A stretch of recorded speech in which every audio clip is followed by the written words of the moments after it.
My first video was titled "What if all champions were in Legends of Runeterra?" In it, I discussed what regions could the missing champions be part of in Legends of Runeterra. Obviously, the video is very outdated. Back then we had no idea that Bandle City would be a region and that the Void and Ishtal wouldn't, and the concept of dual region was also not introduced yet. This time, I'm starting a similar series of videos, what if all champions were in Legends of Runeterra. But instead of just discussing their regions, I also want to discuss their possible mechanics and teams.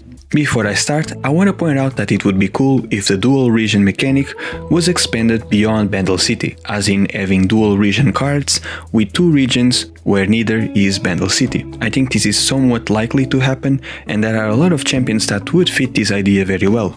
I was also going to add that a Runeterra region would be cool, but while I was recording this video, Riot actually confirmed it on their early 2022 roadmap. Jhin is one of these Runeterra champions. Adding Jhin to your deck allows you to add cards with skills from all other regions. This is something unique to Jhin, meaning other Runeterra champions will also have unique features.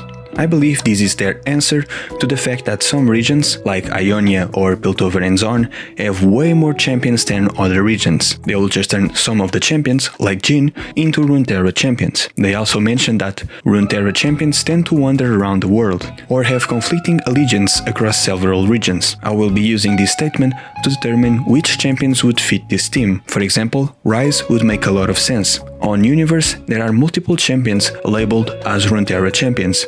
I expect some to also be Runeterra champions on LoR, but some to actually belong to regions like Fizz and Lucian. Let me know if you want me to make a video speculating about the upcoming content. The one I made last year did incredibly well, so I'm down to make a similar one this year. Another thing I want to mention is that despite the Void not being a region, I expect Void champions to share some similarities with each other, like a new class group called Voidborn, and perhaps being about swarming, silencing, damaging on units or on Nexus, and maybe introduce a new mechanic that I will mention later. This is the format I will be showing. Here you can see the champion. On the right you can also see the regions I think would make sense for it to be part of. If you see two regions, keep in mind that the main region could be any of those two, and sometimes I might also put more than two regions. If you see that, assume that I have no idea what regions they could be in. Here are the existing mechanics I think would make sense for the champion to have, and here are new mechanics I think could be created for the champion. Under that are the abilities of the champion from League of Legends I expect to see in LoR.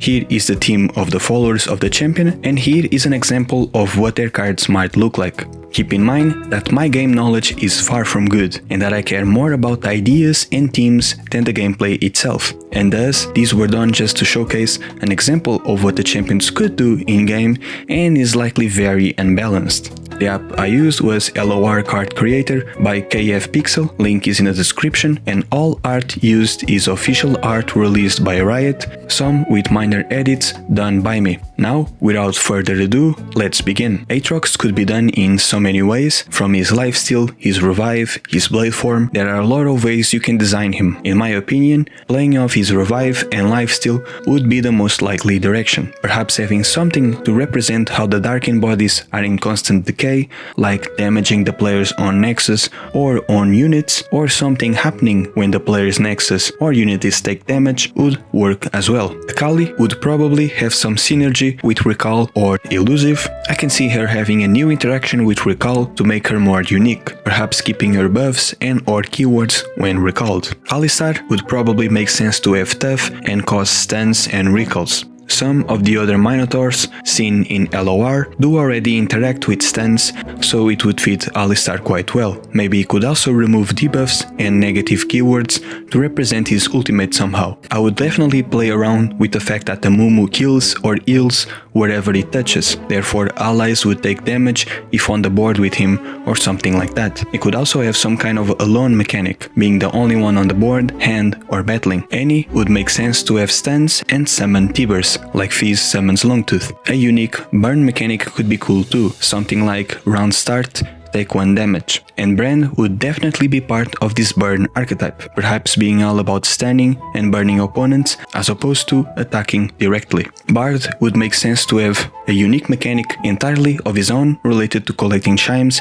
and summoning Meeps. Bard is one of those champions that is very unique in League, so I expect him to be very unique in LoR as well. If Thresh's hook is represented by him having Challenger, then Blitzcranks would also make sense to be the case, or at least he could have a way to give enemies vulnerable for the same effect. Blitzcrank also has a mana based shield, which could be cool in LoR if it was something like, if he blocks, he uses your mana as extra health for the block. This could actually just be a keystone that someone like Ryze could also use. But Blitzcrank is also a robot, made by Victor, so Augment would work too. As I said, Brand would make sense to have Burn and to stun. He would probably interact with Burn in his own way as well. He can also fit the theme of destroying landmarks. For Camille, I also want to talk about Kai'Sa, because I think both should use a keyword where they are giving a keyword that lasts 1 round. For Camille, this represents her passive and how she adapts to the task at hand to be more efficient. For Kai'Sa, this also represents her passive, but also how the Void consumes and adapts to survive. In case you didn't know, during development, both Camille and Kai'Sa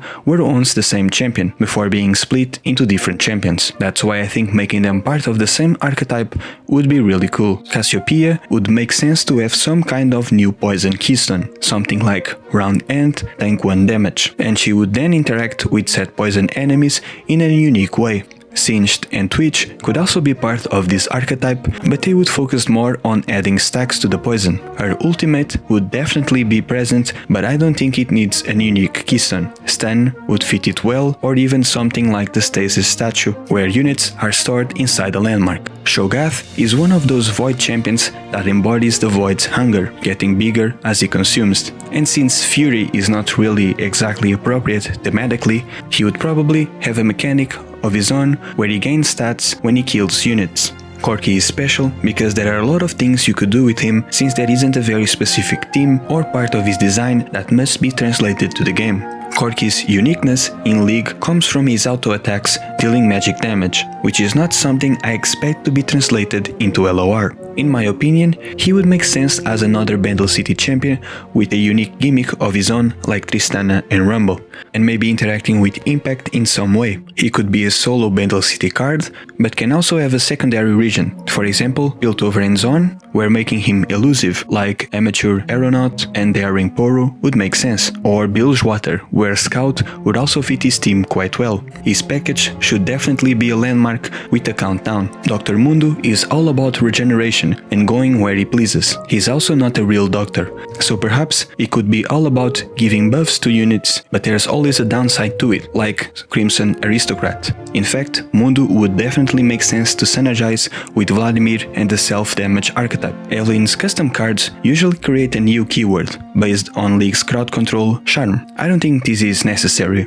For example, Ahri's charm gives an enemy vulnerable, and I think that translates it well enough. Evelynn's theme is that she is a demon that lures people with her looks, therefore she would probably interact with vulnerable targets in some way. Recalling or being elusive would also make sense. She's also about getting pleasure from the pain of other people, making her a good candidate for a my allies take damage archetype, perhaps with them even having a less breath effect that benefits her.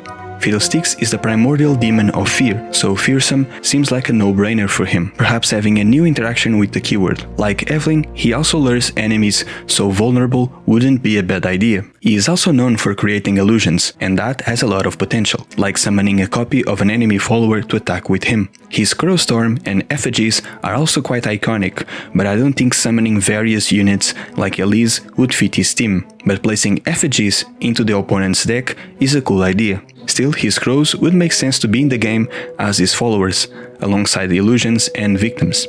And this was the first part of my new series. Please, if you have any ideas about the champions I mentioned here or other champions, leave them in the comments below and I might make a video about all of your ideas in the future. See you in the next part.